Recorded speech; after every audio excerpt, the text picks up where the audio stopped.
Dekat sini. Okay, we are on live now. Alright, so Bismillahirrahmanirrahim. Okay, so for today's mission, saya akan cuba discuss sebanyak mungkin essay yang boleh, covering as many chapter as I can. So from our previous session, essay yang saya dah discuss is gases exchange and one essay from transport. So for today's aim, saya nak cuba discuss at least for sure lah nak cuba habiskan transport. Kau dapat saya nak cover juga homeostasis dan kau juga dapat saya nak cover sampai coordination. Kenapa? Because seminggu kita hanya jumpa 2 atau 3 kali. Dan kalau boleh juga mungkin saya akan, kalau terpaksa ataupun kalau rasa memerlukan, kita akan ambil juga waktu makmal, waktu lab. Okay. So waktu lab tu pun sebenarnya boleh jugalah untuk kita sama-sama bekerjasama, berkorban masa lebih sikit untuk discuss lebih banyak essay. Sebab kita target saya pada minggu ini saya akan cuba habiskan discuss hampir ke semua essay yang saya dah bagi kat korang yang banyak-banyak tu. Okay, so now you guys might be confused. There are two types sets of essay yang saya dah assigned to you guys. Okay, number one I assigned to you guys is namanya mastery essay, something like that. Iaitu dalam bentuk words kalau tak silap saya. And then there are also another sets of many questions, many essay questions yang saya dah type, saya dah copy paste semula dekat dalam Telegram tu. Yang saya buat chapter demi chapter. Okay, don't feel so much being burdened or pressure by tons of the essay. Tapi saya dah bagi timing yang insyaAllah sepatutnya agak mencukupi jugalah.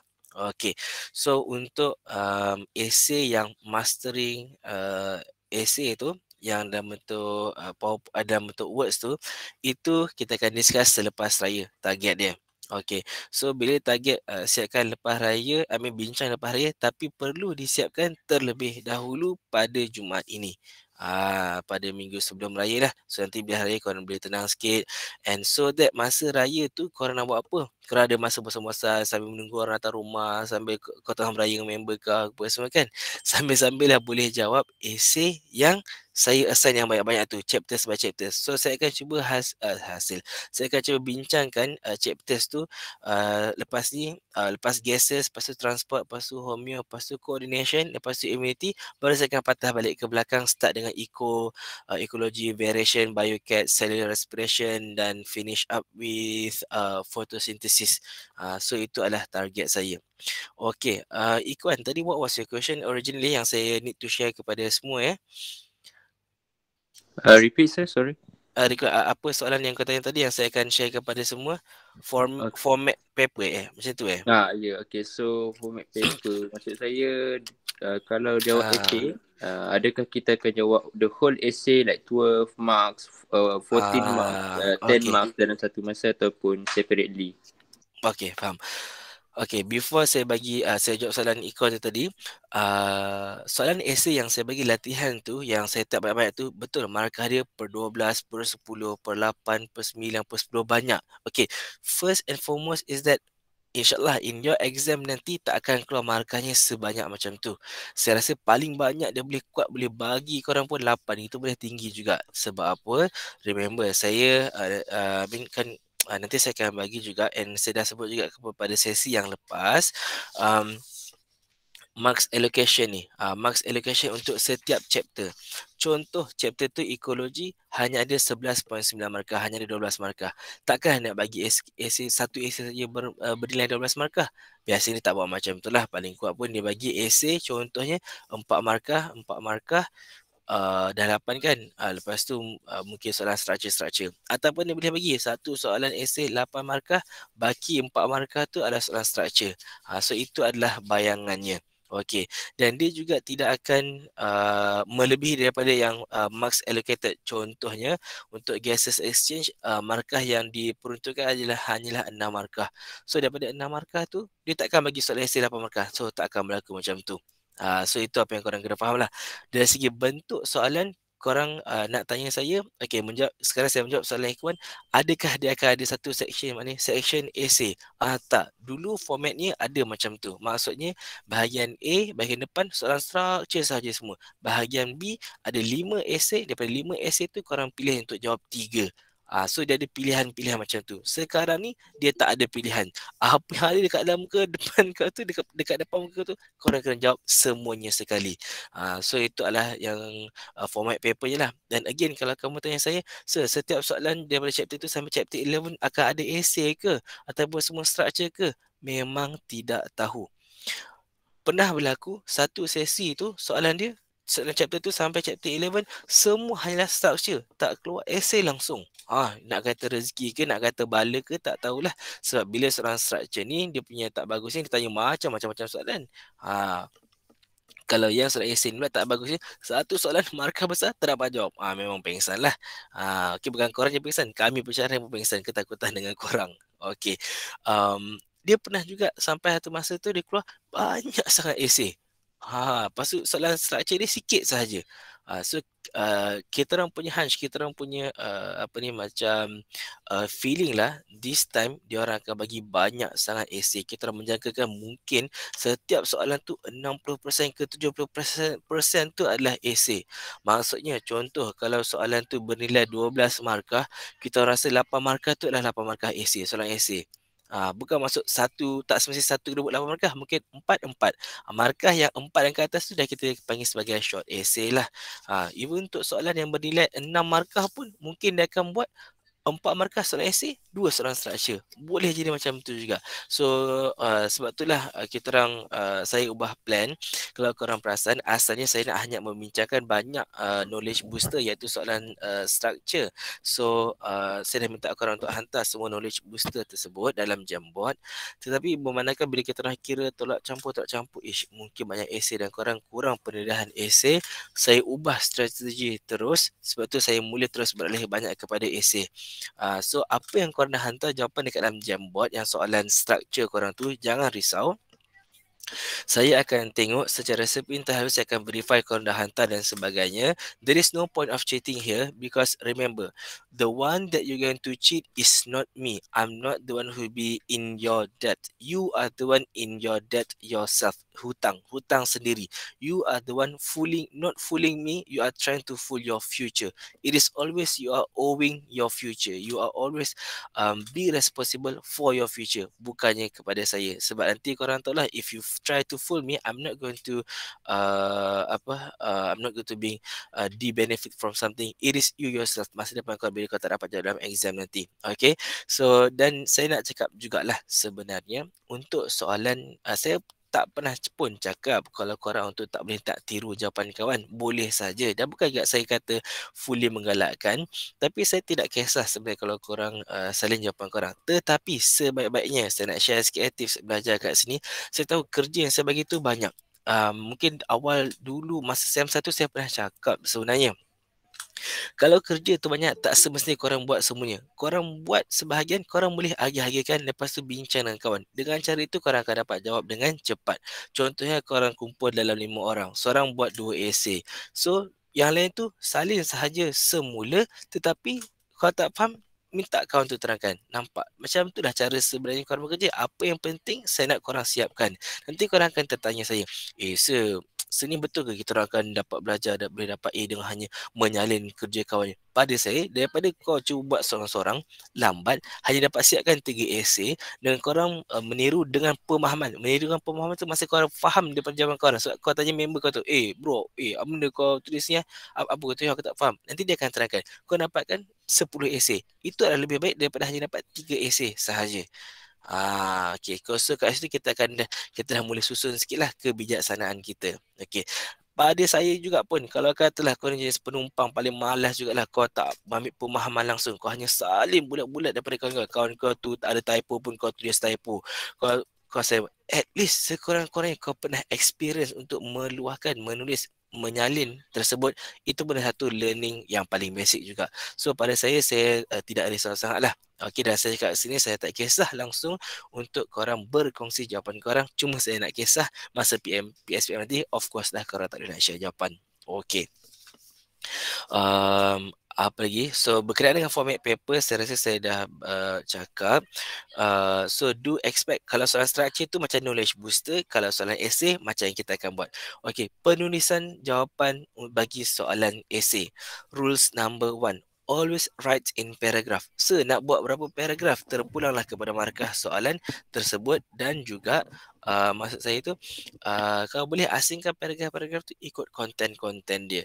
Contoh kalau chapter berkenaan dengan regulation of glucose. Kalau increase in glucose, cerita dia satu paragraf. Decrease in glucose, cerita dia satu paragraf. Nampak contoh dia macam tu. Alright, so satu iaitu jawapan dalam paragraf. Maknanya tidak boleh jawab, jangan jawab dalam bentuk point form yang titik tulis titik je. Korang akan kena pilih last dan silap-silap jawapan korang semua tu tidak akan dibaca sebab dia bukan dalam bentuk esei. Okey, seterusnya. Untuk jawab soalan esei tu, kalau boleh ayat tu jangan terlalu panjang. Maksudnya maksimum dalam satu sentence tu konten dia dalam maksimum 2 atau 3 points sahaja. Tapi try to keep it 1 point atau 2 points saja. Apa maksud saya? Maksud saya contoh macam ni. Contohnya dalam Krebs cycle,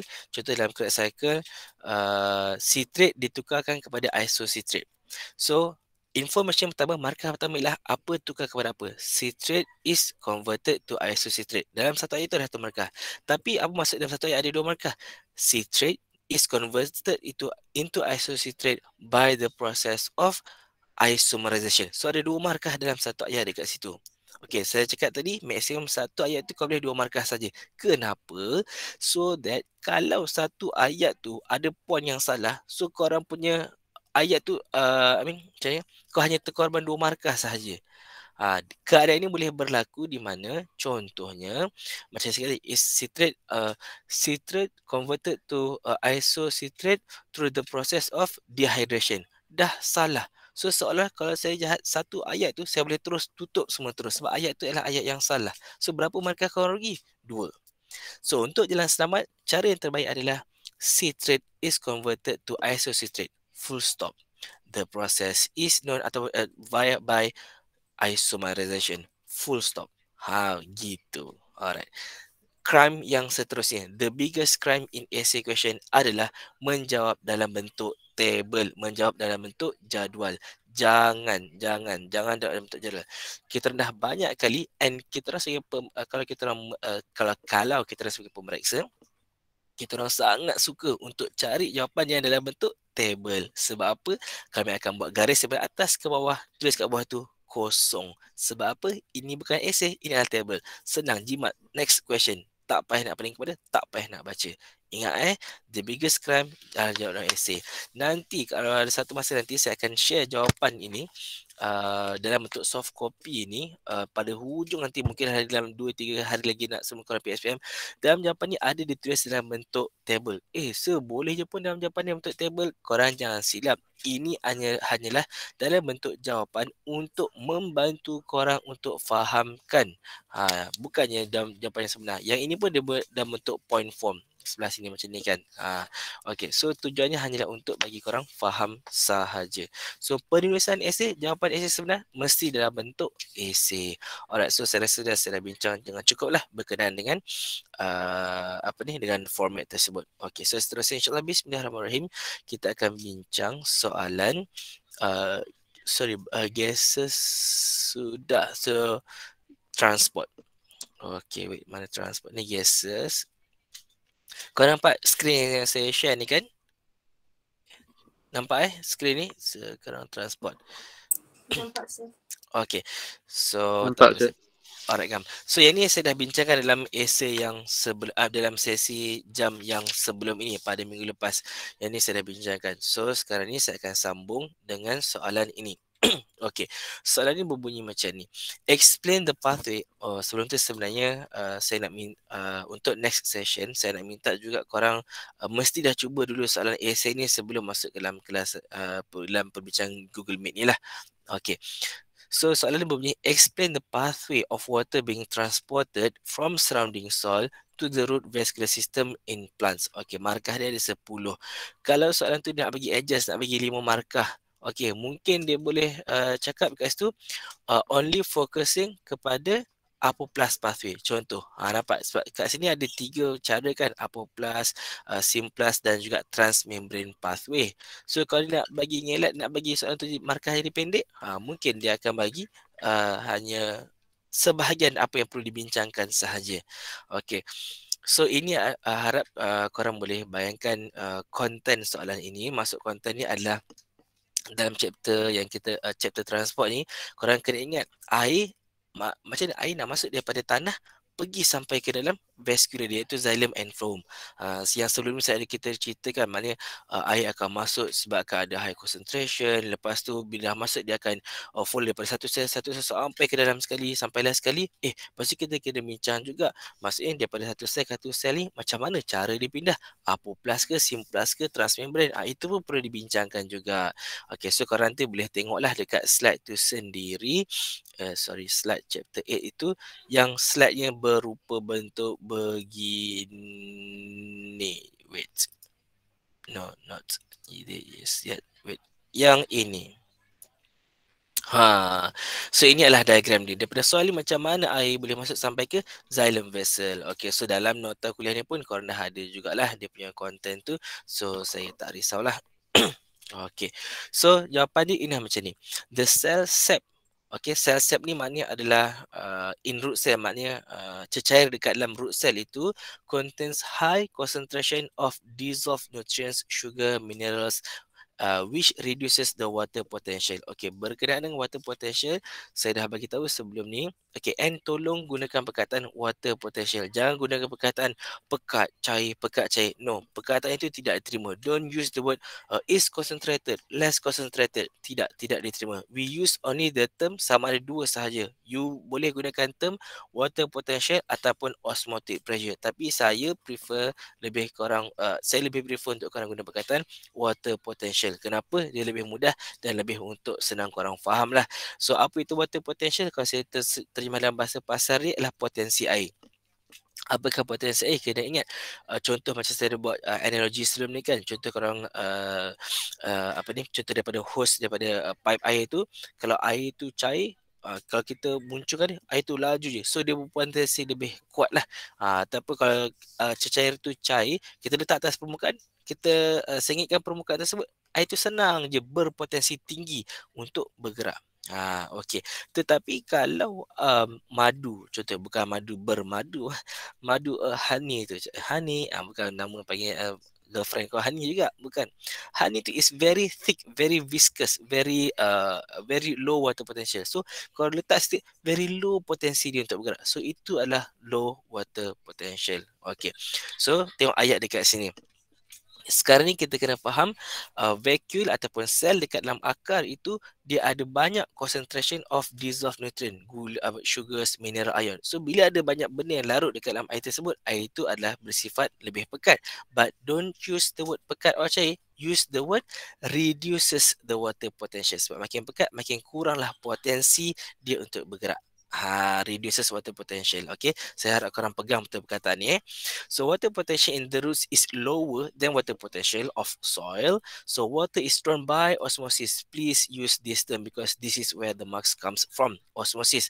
So water drawn by osmosis from soil into root hairs. Okay, nak tambah root hair cells pun boleh sebab dia memang adalah sel. Mana gambar tadi? So ini adalah one cell, nampak? This is root hair cell, one cell. So ada lagi sel-sel yang lain lah. Okay. Water potential in root hair cell now increases. Kenapa increases? Sebab air dah masuk. Bila air dah masuk, dia makin cair. Tapi bolehkah kita sebut pasal cair pekat?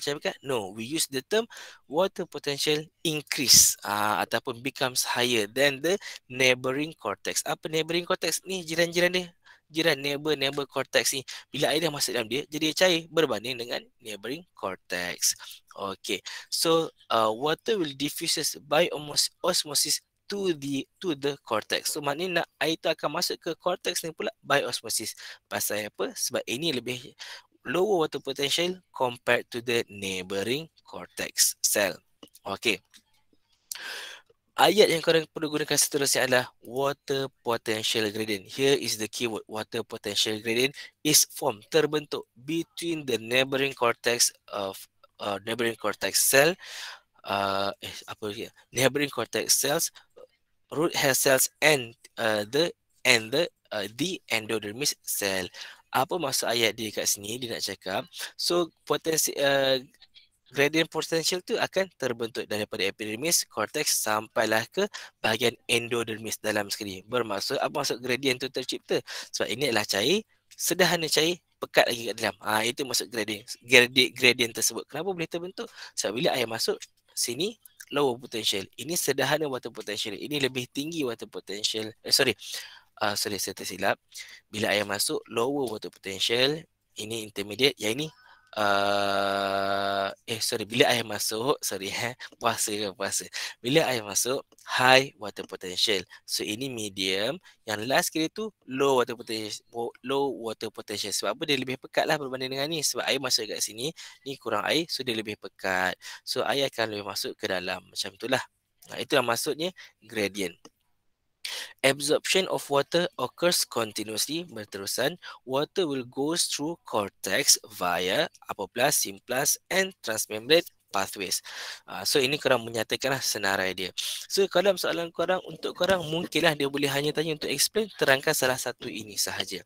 So dia boleh tanya pula, korang kena sambung lagi sebab soalan ni 10 markah kan. Apoplast pathway, apa yang terlibat? Water and minerals tu akan move along the cell wall. At the endodermis, apoplast is hindered. Hindered ni dia halang oleh Casparian strip. Apa itu Casparian strip? Ini yang warna hitam-hitam ni, Casparian strip.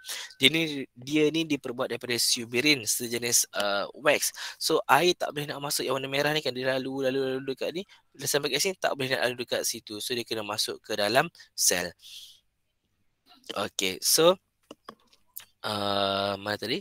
At the endodermis, hindered by Casparian strip.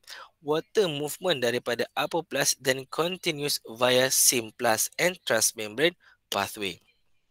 Seterusnya, symplast pathway ni pula, water and mineral ion akan move into the cytoplasm, then to the adjacent cell through the cell and plasma membrane.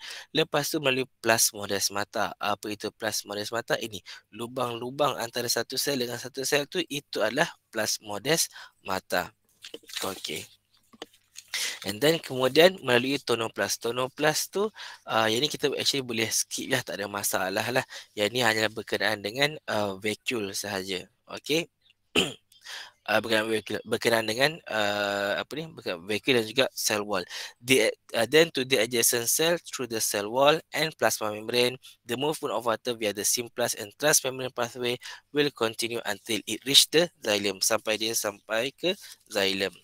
Okay. Alright. Saya tengok dokumennya. Okay, so setelah soalan yang pertama. Okay, soalan seterusnya.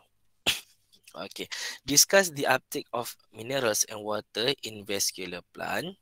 Okay. Yang ni soalan dia hampir lebih kurang sama, tetapi jangan confuse.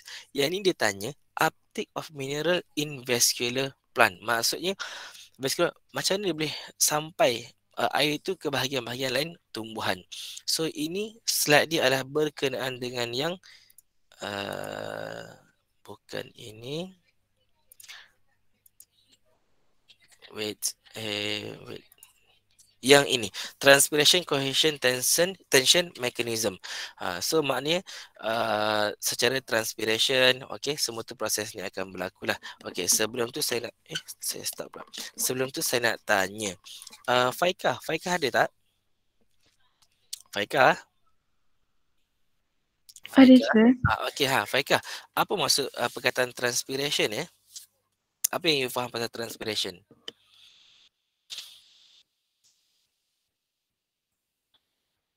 Ni ada jawapan dekat sini sikit yang gambar. Evaporation of water. Betul. Evaporation of water. Maksudnya bila water evaporate, daripada mana Faikah? Daripada akar ke? Leaf. Ya, daripada leaf, daripada rongga-rongga dia lubang stomata tu. Bila air keluar daripada situ, itu adalah proses transpiration. Okay, so you are correct. Okay, so sekarang kita tengok jawapan dia. The transport of water and dissolved mineral occurs via xylem tissue ataupun xylem vessel by transpiration, cohesion, tension mechanism. Saya minta maaf daripada awal-awal, daripada hujung rambut sampai ke hujung kaki. Memang korang kena hafal dan mesti hafal dengan nama susunan dia macam ni. Okay, first you akan mention namanya transpiration. Lepas tu korang akan mention cohesion, tension, baru namanya lah mechanism. Okay. Dan juga root pressure. Sebab sekarang kita kena faham pergerakan air dekat dalam tumbuhan ni adalah disebabkan oleh dua. Satu, air ni disedut ataupun ditarik ke atas by transpiration tersebut. Okey, dan disebabkan transpiration dan juga ditambah dengan cohesion. Maknanya air water molecule tu ditarik water molecule yang lain untuk ikut sekali. Sebab dia dah tertarik ke atas, dia ikut sekali.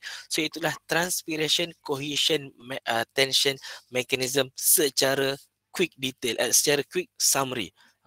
So itulah transpirational pull tersebut. Satu lagi ialah push, tolakan. Tolakan air daripada akar bawah ni tolak ke atas. That is root pressure. So ini adalah elaboration dia.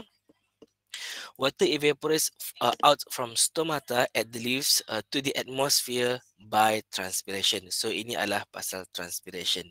Ataupun nanti dalam soalan essay korang, kalau ditanya essay lah, mungkin dia hanya suruh explain pasal transpirational pool sahaja. A force is called as transpirational pool. So dia dapatkan 5-6 markah je kan. So korang kena kreatif lah untuk fikir apakah kebarangkaliannya.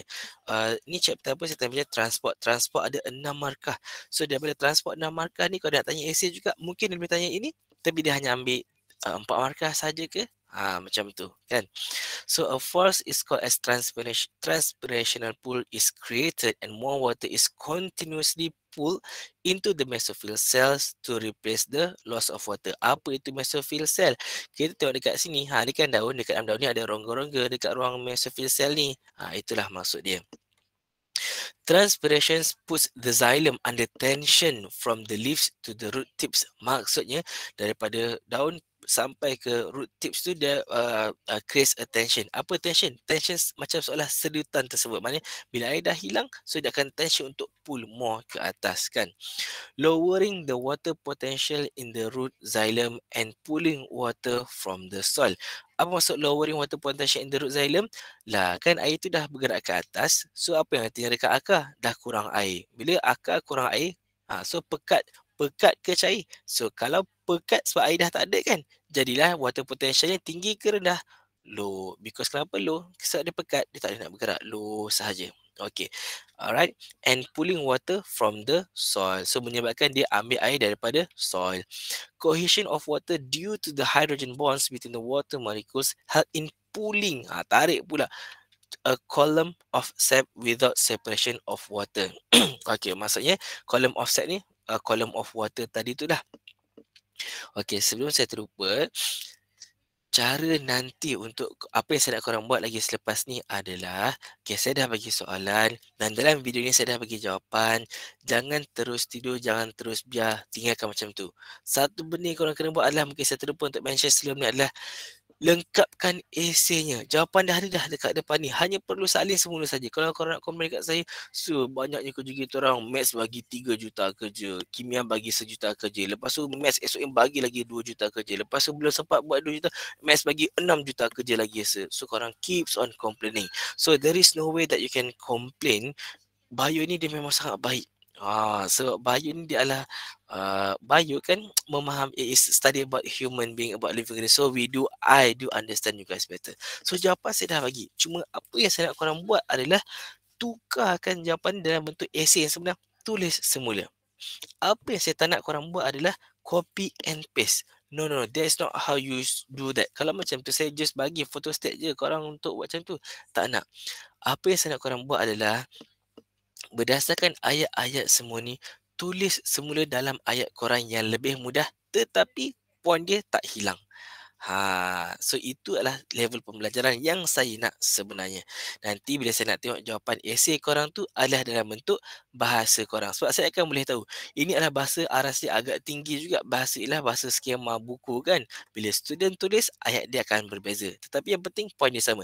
Itulah skill yang sebenar saya nak korang buat. I repeat itu adalah skill sebenar yang saya nak korang buat. You will be able to write your own answer in your own fashion. Fashion means your own words in your own language, in your own language setting. Itu yang paling penting.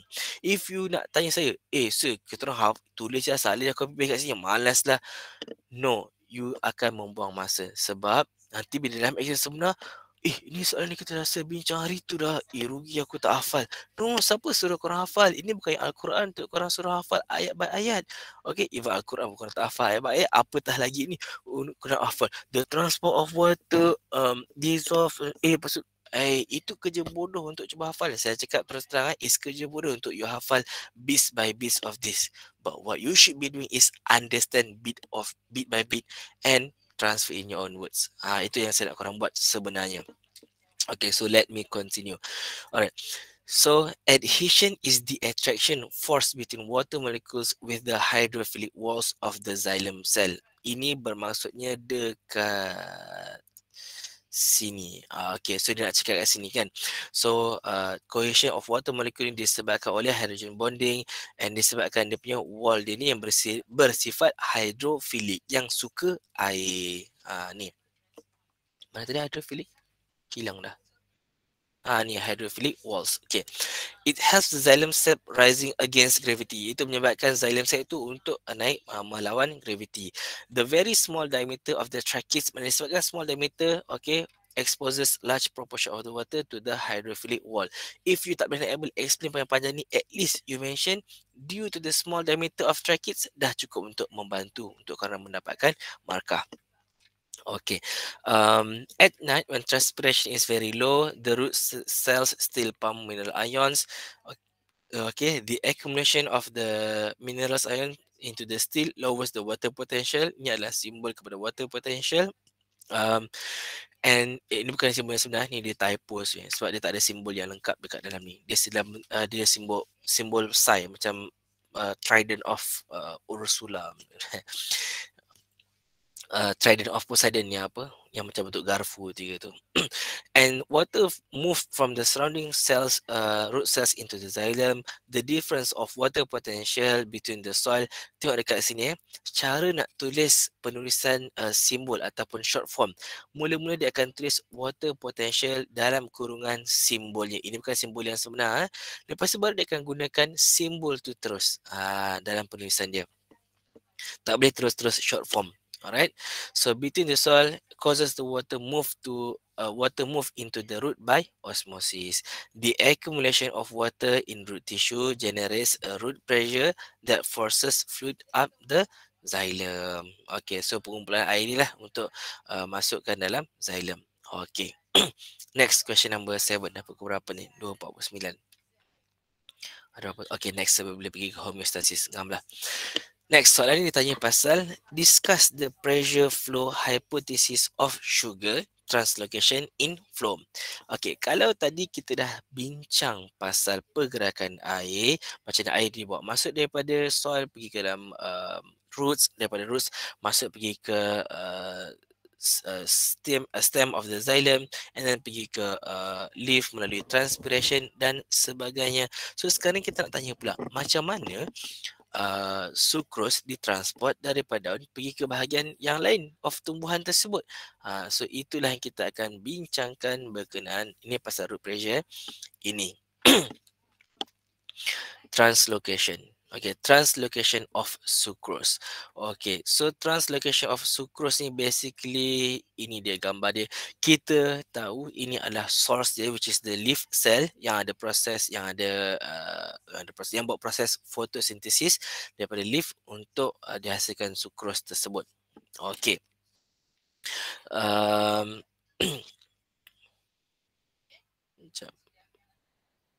Saya nak tanya soalan apa nama proses ni? Jawab soalan tu dah ada dekat sini jawapan. So kantoi lah kan. Saya nak cuba panggil nama sikit yang bertuah untuk tanya apakah nama proses sugar translocation ni. So tapi tak apa, saya panggil jugalah nama Hanun. Ada Hanun? Hanun? Saya. Hanun, apa nama proses translocation of sugar dekat dalam phloem ni? Maknanya perpindahan gula, sukros ni daripada satu tempat ke satu tempat lain tu, apa nama prosesnya? Bising tu. Apa proses dia, Hanun? Hanun, apa nama proses dia? Apa nama nama mekanisme tu?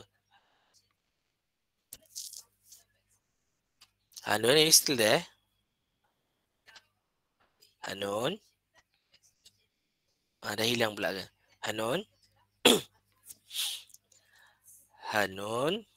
Kalau Hanun sangkut, kita tanya Hanani. Hanani, ada? Hanani ada? Hanani? Ke tak masuk? Hanani? Sebenarnya dalam video saya yang sebelum ni saya dah cakap juga dah, untuk sesi Google Meet yang seterusnya saya minta korang untuk sentiasa ready dan korang sentiasa bersedia. Hari ni memang tak ada kot agaknya, tak apa, untuk bersedia. So supaya korang tak akan membazir masa untuk kita menunggu, dan saya tak kisah untuk jawapan yang salah sebab kita akan bincangkan jawapan yang salah tersebut. Tapi kita akan kisah kalau macam pala macam ni. Tapi kalau memang ada masalah teknikal tu tak apalah, boleh bagi tahu nantilah. Proses learning kita lepas ni memang dah berbeza. Okay. So kalau kata seperti target saya dapat bincang sampai 2 chapter tapi hanya dapat 1 chapter sahaja. So salah siapa sebenarnya? Salah korang sendiri juga. Dan kerugian tu ada pada korang juga. Okay, so next time do be prepared. Elisa, Nurul Elisa, translocation. Hampir tepat tapi bukan. Sebab saya tanya pasal apakah nama proses translocation, apakah nama kalau saya kantoi jawapan lah, apakah nama hipotesis dia? Macam tu. Dah habis kantoi dah tu. Pressure flow hypothesis. Pressure flow hypothesis. So inilah markah dia. I mean dalam soalan ni bukanlah, dalam hal ni bukanlah masalah markah dia sebab dia dah bagi kita dalam soalan. Kadang-kadang soalan tu dia tanya describe the translocation of sugar in phloem. So markah yang pertama mesti keluar adalah apakah nama hipotesis dia? Via the pressure flow hypothesis. Ni ada pun kat sini juga. Also known as the mass flow hypothesis. Ataupun kita boleh gunakanlah pressure flow hypothesis. Markah pertama, markah paling penting. Okey. Seterusnya, macam mana benda tu boleh berlaku? Movement of translocation of sucrose daripada source dia tu iaitu leaves, pergi ke mana? Sink cell dia, iaitu root. Kenapa sink cell? Kat situ lah tempat dia gunakan sucrose tersebut. Okey. Dan sebenarnya saya nak tanya Aziati. Aziati ada? Aziati. Okey Aziati. Apa saya tadi? Allah, hilang pula soalannya. What is the product of photosynthesis dekat dalam leaf Aziati?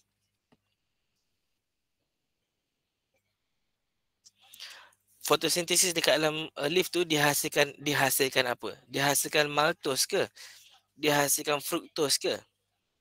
Glucose. Ya? Yeah? Glucose. Glukos. Okey. Cuba tengok ayat nombor 3. Poin nombor 3 dekat dalam skrin saya ni. Apa dia jawab?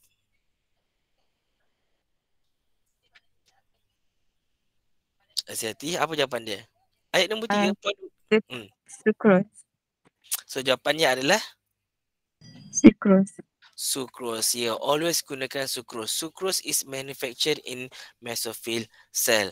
Even kalau korang tu kat sini glucose pun, glucose produced by source is converted to sucrose. Nampak tak?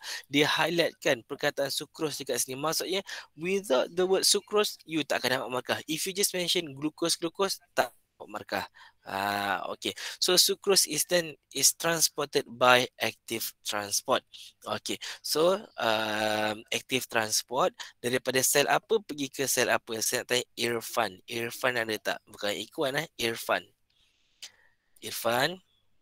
Oh, Irfan. Macam mana saya Ya, tahu? sir. Irfan. Daripada mana nak pergi ke mana, Irfan? Sucrose ni? Daripada source, sir. Ke? Ke companion cell. Okey. Okey, source tu adalah leaf lah. Mana tu? Betul. Kan. Pergi ke companion cell. Betul. Ni, daripada source ni pergi ke companion cell. Lepas pada companion cell, Irfan dia nak bawa pergi ke mana? Sampai komersial dari safe tube, sir. Okey, situ. Soalan last untuk kau, Irfan. Companion cell ni adalah sejenis sel apa? Adakah dia xylem? Adakah dia... Flowworm. Ya, Phloem. betul. Dia adalah phloem. Okey, phloem kita tahu ada 4 jenis. 2 yang utama adalah companion cell dan juga sieve tube element. Okey. So, inilah dia tadi, from the source to companion cells and sieve tubes. Mana and sieve tube, lepas tu pergi ke sieve tube lah. Accumulation of sucrose in the sieve tube ataupun phloem tu tadi lowering the water potential. Logik lah, dah sucrose tu P masuk dekat dalam sini, dalam phloem ni, dekat dalam sieve tube ni. Apa jadi daripada sieve tube? Jadi pekat lah. So apa lagi pekat? Sucrose tu dah masuk. Tapi bolehkah kita gunakan term pekat cair? No, we use the term lowering the water potential. So lower dia, so dia pekat. So bila lower water potential kat sini, kena ingat xylem and phloem ni dia orang adalah bersahabat baik. Di mana ada phloem, di situ adalah xylem.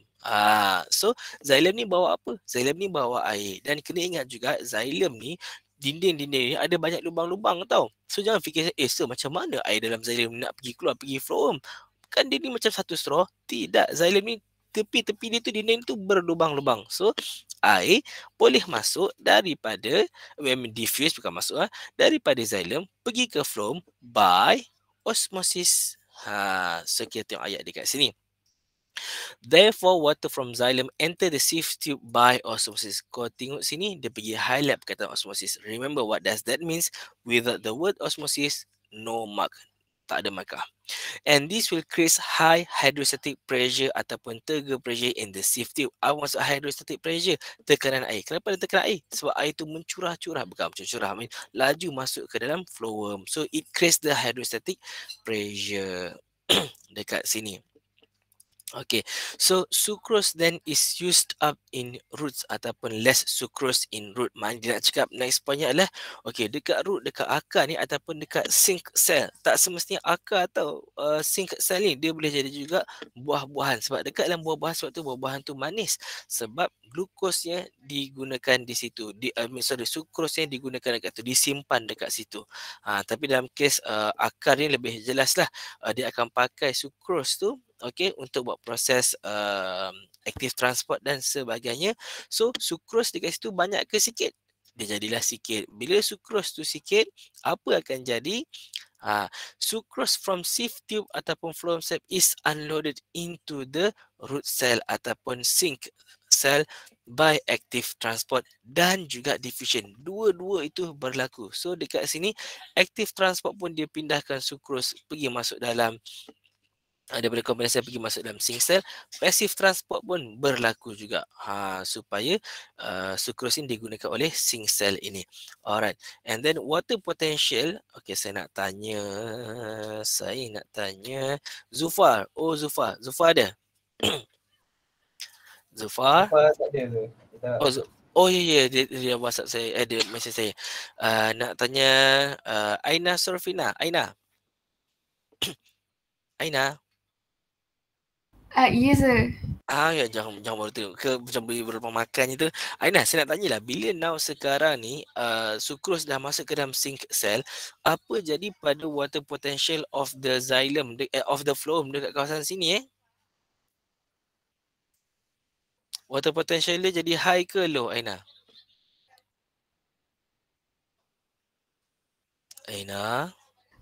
Hi, sir. Apa maksud high? High tu pekat ke cair?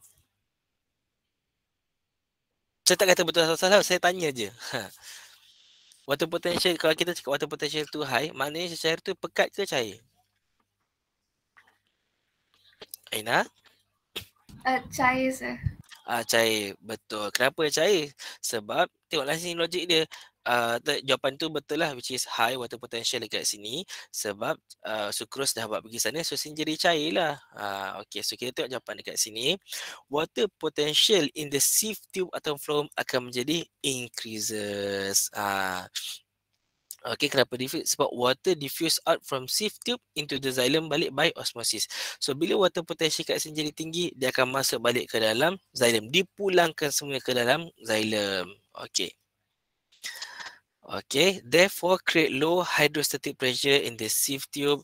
There is pressure difference between the source and sink. Sucrose daripada source is translocated. Okay, flow down to the pressure gradient. Maknanya dia akan terus dipindahkan lah ke dalam sink cell tersebut. Okay, so kita ada masa lebih kurang dalam 15 minit. Lepas ni korang ada kelas ke?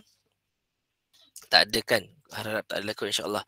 Okay, saya nak cuba masuk sikit dekat homeostasis. Okay, next chapter. Okay, explain the concept of... what happened? Hilang dah. Oh, sudah. Sir? Homeostasis. Tak ada kan kelas kan? Tak ada kelas je. Okay, saya mungkin ajak dalam sekitar 5 hingga 10 minit macam tu je lah. Tak ada masalah. Okay, so homeostasis. Explain the concept of homeostasis and its control. Ini dah chapter lain chapter lain. Okay, untuk homeostasis ni korang kena ingat dalam soalan structure korang, dalam soalan essay korang, dia kadang-kadang memang suka tanya explain the concept ataupun describe ni ataupun define. Dia nak suka tanya definition. So homeostasis ni konsep dia inilah. It is a process, keyword dia maintain constant internal environment. Ini jawapan dia ada. Sekejap, saya tutup yang ni dulu. Sekejap. Ini saya buat pergi belakang. Okey, homeostasis. Korang tengok ni homeostasis kat sini. Jadi aku explain, nampak. Memang kenapa dia tanya soalan macam tu? Sebab memang dalam learning outcome sekarang ada soalan tanya pasal ada yang kata pasal explain the concept of homeostasis. Sebab tu dah soalan tanya explain the concept of homeostasis. So janganlah terkejut pula. Kenapa soalan yang menyusahkan kami? Lepas tu kenapa dia bagi 12 markah? And its control system. Ni control system ni kat bawah. Mungkin untuk level korang yang atas ni jelas. Sebab ni untuk soalan SDS sebenarnya. Budak 2 semester. Untuk 4 semester kita cover sampai homeostasis konsep sahajalah. Okay. So, apa itu homeostasis? Ini, by definition, blah blah, a process maintaining constant internal environment within living organism. Lepas tu kalau tanya saya, kita pernah nampak ke? Apa slide ni macam tak pernah nampak je pun. Itu engkau tak pernah tengok video. So, pernah ajar ke? Kita ni memang korang ajar. Memang korang ajar sebab korang diajar bab ni. Alright. So, ini adalah konsep dia. Internal environment affected. Ini adalah homeostasis konsep. Definition dia mana tadi? Wait. Mana full definition dia? Tadi itulah yang slide ni. Sorry. Ni, this one. A process of maintaining constant internal environment. So ni. A process of maintaining constant internal environment. Untuk copy paste daripada lecture notes. Apa lagi kau nak? Okay. And then, dia punya elaboration ni adalah saya suruh explain kan. Bukannya hanya menyatakan. So, internal environment refer to the environment surrounding the cells, tissues and organ. And this is affected by physical. Okay, contohnya adalah temperature, blood pressure, osmotic pressure and juga chemical glucose. Ini semua adalah faktor-faktor atau perkara-perkara yang boleh mengubah ataupun mengubah environment dalam badan kita. So kita perlu kawal kita punya temperature, osmotic pressure dan juga blood pressure. Apa osmotic pressure ni? Kepekatan darah. Darah tu kita tak nak pekat sangat, kita tak nak cair sangat juga. These factors usually maintained at a balanced level, so it is controlled closely by a homeostatic mechanism. Okay, from sudden changes. Maknanya perubahan yang mendadak tu akan dikawal oleh homeostatic mechanism ini. Any variations from normal conditions will initiate homeostatic reactions to the correct changes.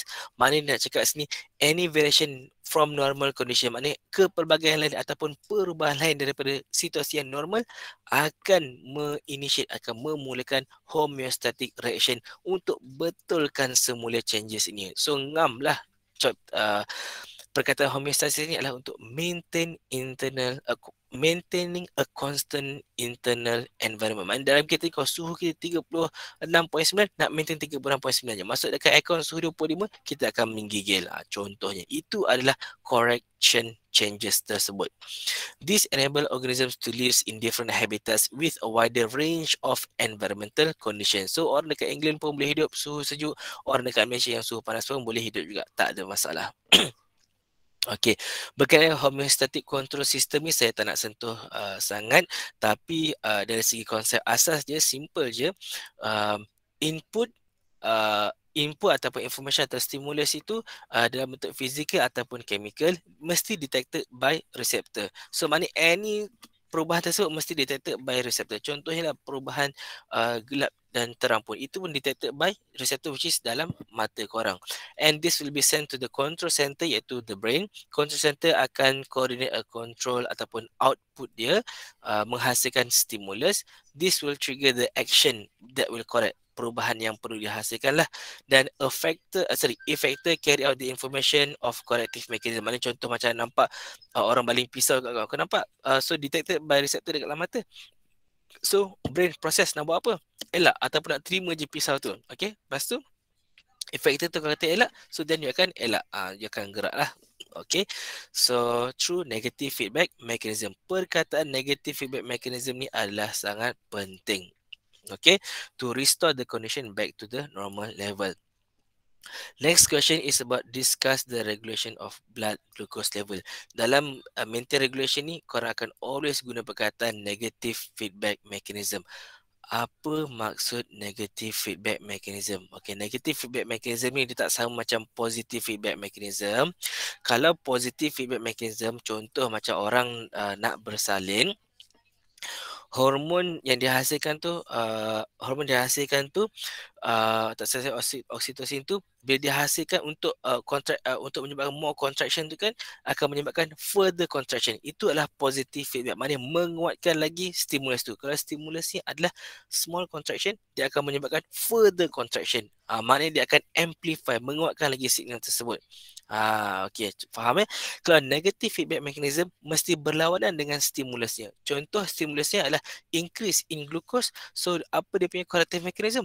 Decrease in glucose, kan berlawanan. Itu adalah negative feedback mechanism. So badan kita tak buat macam ni, increase in glucose, kasih increase lagi glucose, mati cepatlah. Itu positive feedback mechanism. So dia tak berlaku macam tu dalam hal glucose controlling dalam badan kita. Okay. Next question. Time, maybe perhaps this is the last question ataupun kalau saya sempat tengoklah saya sempat macam mana. Okay. Next, discuss the regulation of blood glucose level. Blood glucose level is regulated by negative feedback mechanism. Macam saya dah bagi tahu tadi, markah negative feedback mechanism sangat penting. Blood glucose level is regulated by the islets of Langerhans in the pancreas. Untuk summary semua ni, korang tengok saja yang saya dah bantu korang hari tu.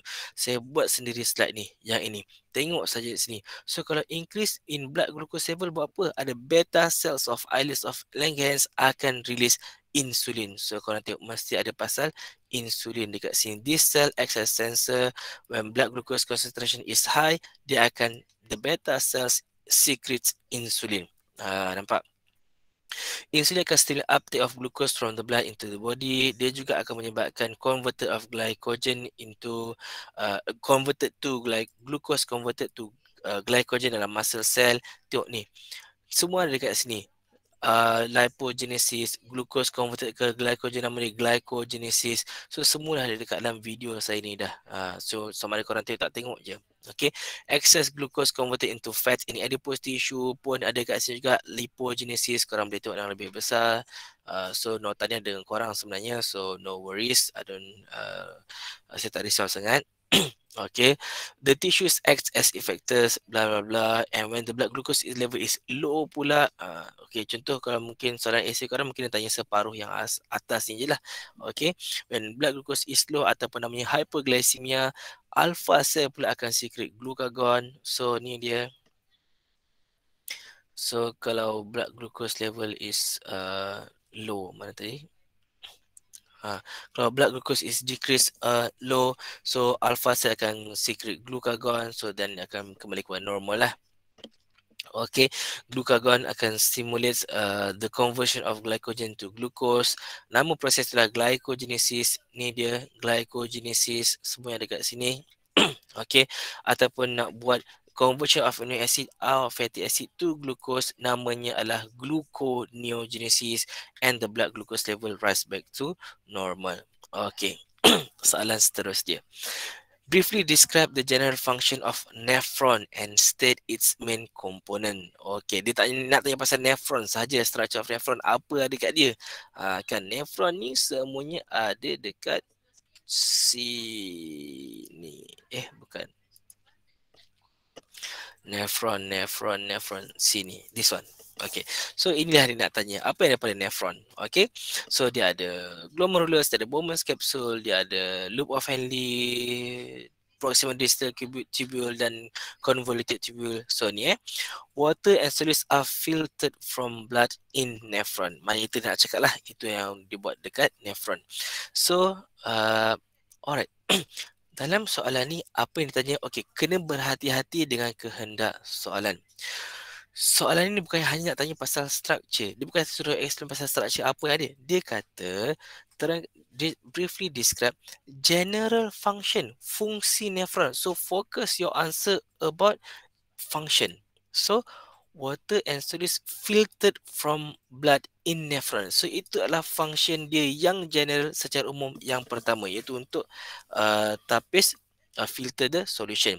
It involve ultrafiltration, reabsorption and secretion. Ketiga-tiga ni untuk menghasilkan urine. Okay, so berlaku dekat mana? Bowman's capsule dan juga glomerulus untuk ultrafiltration, manakala proximal convoluted tubule, loop of Henle dan distal tubule and collecting duct ni boleh melakukan proses reabsorption, manakala distal dan proximal boleh buat secretion. Untuk secretion hanya dua tubule ini saja, reabsorption semua of this tubule. So itulah secara ringkasnya general function of nephron. Okey, dia tak tanya secara detail active transport ke dan sebagainya, itu adalah detail. Okey, kalau soalan yang nakal sikit dia boleh tanya describe ataupun explain in detail, explain the process of reabsorption at loop of Henle. Boleh jadi tu. Ni dekat loop of Henle ni, dekat loop of Henle ni ada descending, yang turun ada ascending. So kat sini boleh dapat 4 markah sebenarnya kalau ditanya secara detail. So apa yang detail ni?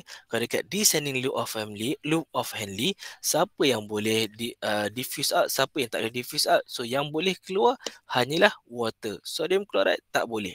Dekat ascending loop of Henle, air tak boleh keluar tapi sodium chloride boleh keluar. Tetapi ada dua cara. Dekat yang thin, yang nipis, dengan yang thick ni, kalau dekat yang nipis ni secara pasif, yang dekat yang tebal ni secara active transport. Nampak dah ada banyak point yang boleh tanya dekat situ untuk soalan esei. Okey. So saya dah settle soalan ni. Okay, saya move on to this two last questions. Last question pun ngam lah saya boleh buat. Describe how the characteristics of the functional units of a kidney enhance its function. Lebih kurang macam yang dekat atas ni juga, tapi enhance its function. Okay, functional unit of a kidney is called as nephron, consists of glomerulus. So dekat glomerulus ni apa yang dia ada? Highly coiled to increase the surface area. So sekarang ni beza jawapan ni dengan jawapan tadi adalah dia tanya macam mana characteristics of the functional units of a kidney enhance its function. Maksudnya macam mana setiap functional unit dalam kidney, iaitu dalam nephron ni, setiap bahagian ni menyumbangkan kepada keberhasilan yang tinggi, menyumbangkan kepada enhance dia punya function dia tu. So kalau glomerulus ni dia adalah highly coiled. Maksud bila glomerulus highly coiled, enhance dia punya function sebab dia increase surface area. Tambahan lagi, diameter afferentnya besar, larger berbanding dengan efferent untuk hasilkan high hydrostatic pressure. So itu adalah detail function of glomerulus ini. And then dia ni juga glomerulus ni have high permeability terhadap because dia have high number of pores, banyak lubang-lubang. Okey. Seterusnya, Bowman's capsule. Apa yang Bowman's capsule ni boleh buat? Macam mana Bowman's capsule ni boleh menyumbangkan kepada enhance function tu tadi? Apa maksud tadi? Enhance its function. Kita tengok. So it consists of porous cells called podocytes. So dekat ni, dan dia juga involved in ultrafiltration. Function ni tak banyak lah tapi penting juga. Next kita tengok proximal convoluted tubule. Macam nak bagi dia lebih function. Proximal convoluted tubule ni involved in reabsorption dan juga secretion, terlibat dalam dua-dua proses tersebut. Okay, composed of epithelial cells which are only one cell thick. So maknanya dia nipis je. Supaya apa? Supaya dia lebih dekat, closely lined with blood capillaries, supaya dia tak tebal. Macam tu.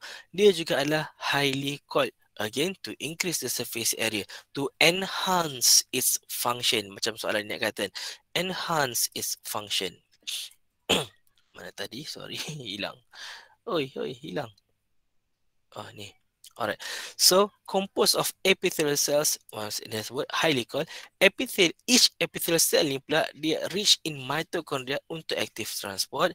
Dan inner side of the epithelial cell ni ada microvilli untuk increase absorption. Mitochondria ni untuk active transport, microvilli ni adalah untuk increase surface area. Tengok, ini point ni semua ada dekat sini. Nephron jap ya. Proximal. Sini. Lumen is continuous, highly coiled located in the renal cortex. Kita juga dekat sini nanti ada banyak mitochondria dan sebagainya. Okay. Next, loop of Henle consists of descending and ascending limb. Loop of Henle involves the reabsorption of water, salt and thus enhance urine concentration. So fungsi dia untuk semakin pekatkan urine tersebut. It employs the principle of counter current multiplier mechanism. Okay, yang ni ada dekat dalam lecture notes jugalah. Okay. Distal convoluted tubule. It is highly coiled to increase the surface area, involve the secretion and reabsorption, dan dia fungsi dia affected by ADH ataupun aldosterone hormone. Okay, yang ADH tu korang, hormon ni korang akan belajar pada next semester lah. Last but not least, collecting duct. Collecting duct ni function untuk reabsorption. The epithelium of keratina has aquaporin channel. Aquaporin channel ni adalah lubang-lubang untuk air, aqua, that can allow water to cross the epithelial and it is affected by hormone ADH. Alright, okay ngam. Sampai situ saja, saya cuma terlewat dalam 2 minit. Alright, so mana yang tak faham boleh tanya saya. Bashir ada Bashir? Bashir hilang, tidur. So kalau tak ada, minta siapa lagi? Zulfa tu saya panggil lah. Irfan lah, Irfan sekali. Baca doa untuk tasbih kafarah dan surah Wal-As. Irfan? Boleh je. Okay. Subhanakallahumma wa bihamdika asyhadu an la ilaha illa anta astaghfiruka wa atubu ilaik. Wal 'asri innal insana lafi khusr illa alladhina amanu wa 'amilus solihati wa tawasaw bil haqq wa tawasaw bis sabr. Amin. Amin. Okay, thank you. Alright, thank you Karang. Okay, boleh leave. Dan jangan lupa